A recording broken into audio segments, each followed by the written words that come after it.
अस्सलामुअलैकुम, welcome to सुभान health and beauty tips. उम्मीद करता हूं कि आप सब खैरियत से होंगे। हल्दी एक एंटी कोलेस्ट्रॉल मसाला है जो कि इंसानी मजमूई सेहत और दिल के लिए मुफीद माना जाता है। हल्दी में मौजूद कुरकुमीन नामी मरकब इंतहाई ताकतवर होता है जो इंसानी क़ुव्वत मुदाफ़त का निज़ाम मजबूत बनाता है। माहिरीन के मुताबिक हल्दी में मुख्तलिफ बीमारियों का इलाज मौजूद है, जिसमें जोड़ों का दर्द, हाई ब्लड प्रेशर का मतवाज़न रखना, कैंसर के खलियात की अफजाइश की रोकथाम में मदद करना, सोजे से निजात, जहनी दबाव में आराम और मुतासरा पट्ठों की बहाली शामिल है।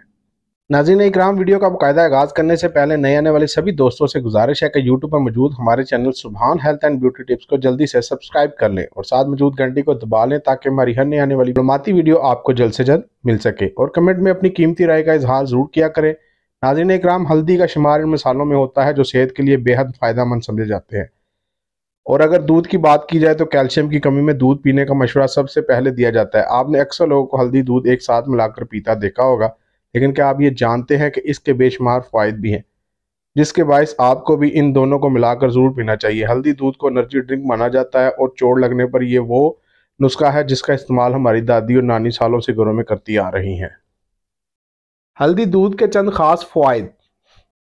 नंबर 1, हल्दी दूध पीने से हड्डियों की तकलीफ से भी निजात मिल सकती है। नंबर 2, हल्दी दूध पीने से कोई भी जख्म जल्दी भर सकता है। ज़्यादातर लोग किसी चोट लगने, ऑपरेशन या बीमारी के बाद जल्द बेहतर होने के लिए हल्दी दूध का ज़्यादा इस्तेमाल करते हैं।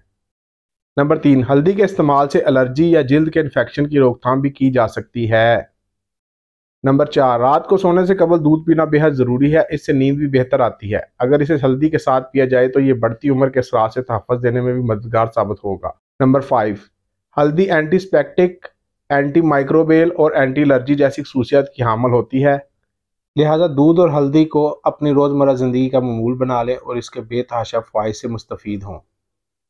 नाज़रीन इकराम, ये था हमारा आज का नुस्खा। अगर आपको हमारी काविशें यानी हमारे नुस्खा जात अच्छे लग रहे हैं तो हमारी वीडियो को शेयर करें और हमारे चैनल को सब्सक्राइब करें। दुआ है कि अल्लाह पाक हमारे सगीरा कबीरा गुनाहों को माफ़ करे और हर परेशानी से निजात मिले। अगले नुस्खे तक इजाज़त चाहूँगा। अल्लाह पाक हम सब का आमीन नासिर। अल्लाह हाफ़िज़।